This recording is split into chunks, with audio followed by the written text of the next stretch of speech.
Berenang di laut bisa seperti video game hanya pada mode keras dan itu berarti tidak ada kehidupan tambahan.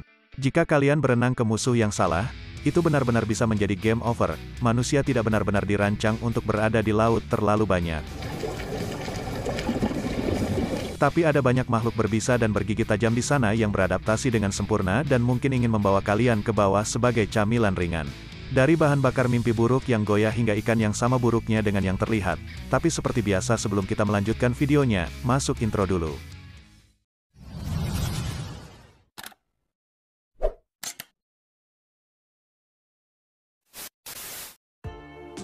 Berikut ini 10 makhluk laut paling berbahaya di dunia. Ubur-ubur. Sebagian besar ubur-ubur merupakan organisme laut yang berenang bebas dengan lonceng berbentuk payung dan tentakel yang membuntuti. Sementara beberapa lainnya berlabuh di dasar laut, lonceng memiliki kemampuan untuk berdenyut untuk menciptakan propulsi untuk mobilitas yang sangat efisien, sel penyengat di permukaan laut. Tentakel dapat dimanfaatkan untuk menangkap mangsa dan melindungi dari pemangsa. Ubur-ubur memiliki siklus hidup yang rumit, fase seksual medusa yang menghasilkan larva planula yang menyebar jauh dan menjalani polifase menetap. Sebelum kematangan seksual ubur-ubur dapat ditemukan dimanapun di planet ini dari permukaan ke laut dalam. Ubur-ubur dengan berbagai ukuran dan warna dapat ditemukan di daerah pesisir di seluruh dunia. Sebagian besar spesies medusa berkembang dengan cepat matang dalam beberapa bulan dan binasa setelah bereproduksi. Sementara tahap polip yang terkait dengan dasar laut dapat bertahan lebih lama. Ubur-ubur adalah kelompok hewan multi-organ tertua yang telah ada setidaknya selama 500 juta tahun. Sel ubur-ubur bernyanyi yang digunakan untuk menundukkan makanan mereka dan dapat membahayakan orang. Ribuan perenang disengat setiap tahun dengan konsekuensi mulai dari ketidaknyamanan ringan hingga kerusakan parah atau bahkan kematian. Jika kalian melihat ini saat berenang, permainan ubur-ubur dapat menciptakan kawanan besar ketika keadaan menguntungkan yang menyebabkan kerusakan pada alat tangkap jaring ikan yang meluap dan menyumbat. Barakuda Agung. Barakuda agung kadang-kadang dikenal sebagai barakuda raksasa. Ini adalah ikan predator besar bersirip pari yang ditemukan di laut subtropis di seluruh dunia. Barakuda adalah pemulung yang mungkin mengira perenang snorkel sebagai pemangsa dan mengikuti mereka, berharap untuk memakan sisa pujian mereka. Perenang telah digigit barakuda, namun insiden seperti itu jarang terjadi dan mungkin karena untuk visibilitas yang buruk, barakuda mungkin mengira benda yang berkilauan sebagai mangsanya. Meskipun serangan barakuda pada manusia jarang terjadi, gigitannya dapat mengakibatkan luka robek dan kerusakan jaringan. Mereka adalah target rekreasi memancing yang populer, karena pertarungan sengit yang mereka lakukan saat ditangkap. Namun mereka dikenal karena bau busuk yang mereka hasilkan saat ditangkap dan dagingnya berpotensi menyebabkan menghasilkan keracunan. Ikan biasanya berada di kedalaman maksimum 110 meter. Barakuda besar dapat ditemukan di laut tropis hingga sedang di Samudra Pasifik dan Atlantik India dari zona bakau hingga terumbu dalam. Mereka dianggap berkurang jumlahnya di Florida dan Komisi Konservasi Ikan, Satwa Liar Negara bagian sedang mempertimbangkan untuk memberlakukan pembatasan penangkapan ikan. Barakuda adalah ikan ramping panjang dengan rahang kuat, rahang bawah mulut besar menonjol di belakang. Gigi barakuda atas seperti taring yang kuat yang ukurannya tidak beraturan dan terletak di soket di rahang dan di atap mulut ikan. Ini memiliki penampilan yang menakutkan dengan kepala runcing besar yang menyerupai tombak. Portuguese man-o-war. Portuguese man-o-war adalah sejenis hidrozon laut yang ditemukan di Samudra Atlantik dan Hindia yang berisi swarm nematosis kecil beracun, yang menyengat dan menyakitkan. Sengatan itu cukup kuat untuk membunuh ikan dan telah diketahui membahayakan manusia kadang-kadang. Meskipun mirip dengan ubur-ubur, Portuguese man-o-war benar-benar siponovore seperti siponovores lainnya. Itu adalah spesies kolonia yang terdiri dari banyak unit yang lebih kecil yang disebut zooids. Zooids dalam sebuah koloni identik secara genetik. Namun mereka melakukan tugas-tugas khusus seperti memberi makan dan berkembang biak memungkinkan koloni untuk beroperasi sebagai satu kesatuan. Spesies ini bertanggung jawab atas hingga 1000 sengatan manusia setiap musim panas, di Australia sebagian besar di pantai timur. Tetapi juga di lepas pantai Australia Selatan dan Australia Barat sengatan sering menyebabkan rasa sakit yang menyiksa pada manusia. Meninggalkan cambuk seperti bilur-bilur merah di kulit yang berlangsung 2-3 hari setelah sengatan awal. Tetapi sensasinya akan mereda dalam waktu 1-3 jam. Sengatan Portuguese man-o-war sangat menyakitkan. Istilah man-o-war berasal dari kapal layar abad ke-18. Ikan pari. Ketika kami mengetahui pada tahun 2006 bahwa Steve Irwin, seorang tokoh televisi yang diakui secara internasional, telah meninggal sebelum waktunya pada usia 44. Kita semua berduka berita bahwa dia telah dibunuh oleh ikan pari.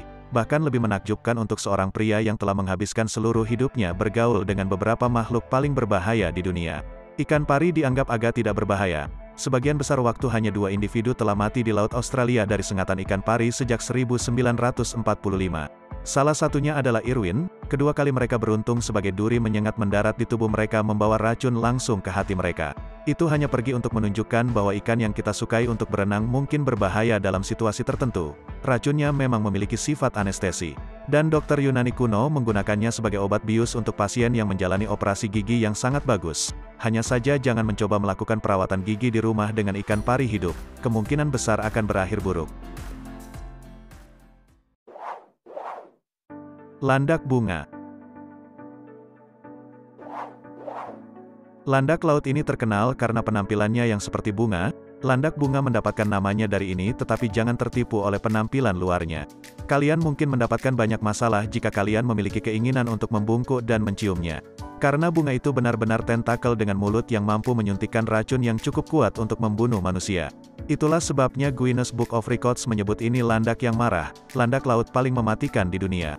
Bulu babi lebih suka berkumpul dalam kelompok-kelompok berjalan di atas kaki tabung kecil dan mereka adalah lambang keindahan mematikan.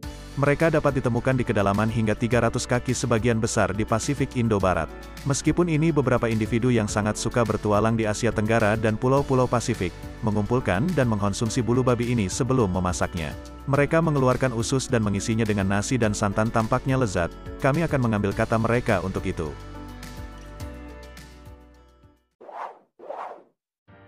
Hiu macan. Hiu macan adalah satu-satunya anggota yang hidup dari genus Giliocerdo yang termasuk hiu Requiem Ichts agritma. Pemangsa crow yang dapat tumbuh hingga 5 meter, populasi dapat ditemukan di banyak perairan tropis dan beriklim sedang, terutama di Kepulauan Pasifik Tengah. Garis-garis hitam yang membentang di sepanjang tubuhnya mirip dengan pola harimau, sehingga memberinya nama hiu. Meskipun populasi mereka berkurang saat dewasa, hiu macan adalah predator nokturnal yang berburu sendiri. Biasanya hiu macan memangsa kepiting, ikan, anjing laut, burung, cumi-cumi, kura-kura, ular laut, lumba-lumba dan bahkan hiu yang lebih kecil. Hiu macan juga dikenal sebagai pemakan sampah, karena mengkonsumsi berbagai barang buatan manusia yang tidak dapat dimakan yang tidak rusak di bagian dalamnya. Paus pembunuh perut kadang-kadang berburu hiu macan, meskipun peringkat mereka sebagai predator puncak sebagai konsekuensi dari sirip dan penangkapan manusia. Ini ditetapkan sebagai spesies yang hampir terancam, meskipun faktanya hiu jarang menggigit manusia. Hiu macan adalah salah satu spesies hiu yang paling berbahaya dan diduga bertanggung jawab atas sebagian besar serangan hiu yang mematikan. Mereka menyukai pelabuhan dan kanal karang dangkal, di mana mereka bisa berhubungan dengan orang-orang di Hawaii. 3-4 gigitan hiu terjadi setiap tahun. Tetapi mereka jarang mematikan. Satu korban yang selamat adalah juara selancar Bethany Hamilton yang kehilangan lengan kirinya karena hiu macan pada tahun 2003. Ketika dia berusia 13 tahun, ribuan orang berenang berselancar dan menyelam di perairan Hawaii setiap hari. Oleh karena itu tingkat gigitannya minimal. Penduduk asli tertentu Hawaii menyembah hiu macan, percaya bahwa matanya memiliki kemampuan kesadaran penglihatan yang luar biasa. Hiu sirip putih. Ketika mereka berhubungan dengan penyelam, hiu sirip putih laut tidak menunjukkan ketakutan dan sering diamati berputar-putar di sekitar mereka di dalam air.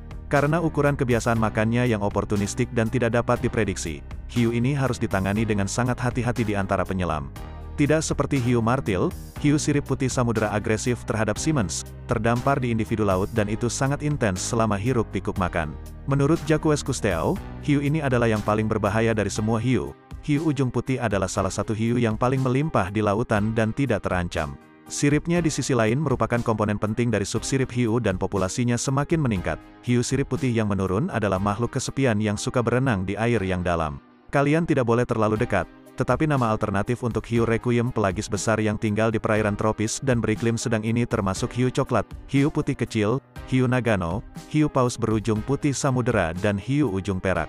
Aspek yang paling jelas dari tubuhnya yang kekar adalah siripnya yang panjang dan berujung putih. Ia oportunistik dan agresif, meskipun gerakannya lamban dan korban kapal karam dianggap dalam bahaya. Ular laut. Jika kalian mendapat kesan bahwa ular darat itu berbahaya, apakah kalian tahu siapa orang-orang laut yang licin ini? Karena kami akan mengatakannya, seperti ular laut berbahaya untuk memulai dengan ular laut beracun di sebagian besar kasus, dan beberapa dari mereka adalah salah satu spesies paling berbisa di planet ini. Beberapa tetes bisa dapat membunuh 10 orang dalam apa yang tampak seperti kematian yang sangat lama. Untungnya ular laut kebanyakan santai dan bahkan ketika mereka menggigit itu biasanya hanya peringatan untuk meninggalkan mereka sendirian. Sehingga mereka tidak menyuntikkan racun. Mengapa mereka menyia-nyiakan kalian? Menurut kalian mereka memiliki hal yang lebih baik untuk dilakukan, mereka sangat pemalu. Nelayan biasanya mengambilnya dengan tangan kosong dan melemparkannya kembali ke air, jika mereka menangkapnya secara tidak sengaja. Meskipun untuk beberapa alasan, mereka terkadang membentuk kelompok besar yang terdiri dari sejuta ular laut dan mengapung bersama untuk sementara. Jika kalian tinggal di dekat pantai Atlantik, ular laut tidak benar-benar ada di sana, mereka hanya membenci dingin. Namun jika kalian berselancar di laut tropis kalian dapat menjumpainya. Paus pembunuh. Paus pembunuh adalah paus bergigi yang termasuk keluarga lumba-lumba laut dan merupakan anggota terbesar dari spesies itu, memiliki tubuh bergaris hitam dan putih, yang memudahkan untuk melihat. Paus pembunuh memakan berbagai spesies, sementara populasi tertentu mengkhususkan diri pada jenis mangsa tertentu. Beberapa hanya makan ikan sementara yang lain berburu laut hewan seperti anjing laut dan spesies lumba-lumba lainnya. Betis paus balin dan bahkan paus dewasa telah diketahui diserang oleh mereka karena paus pembunuh tidak memiliki predator alami, mereka adalah predator puncak. Manusia tidak dianggap berbahaya oleh paus pembunuh liar dan tidak ada serangan fatal pada manusia. Pernah dilaporkan di Taman Hiburan Laut Orca yang dikurung telah diketahui membunuh atau melukai pemeliharanya. Paus pembunuh menonjol dalam mitos budaya asli dan reputasi mereka di banyak peradaban bervariasi mulai dari jiwa manusia hingga pembunuh kejam. Paus pembunuh telah lama dipandang sebagai makhluk ganas yang mematikan predator di masyarakat barat. Paus pembunuh juga dipandang sebagai hama karena persaingan dengan fisherman pembunuhan.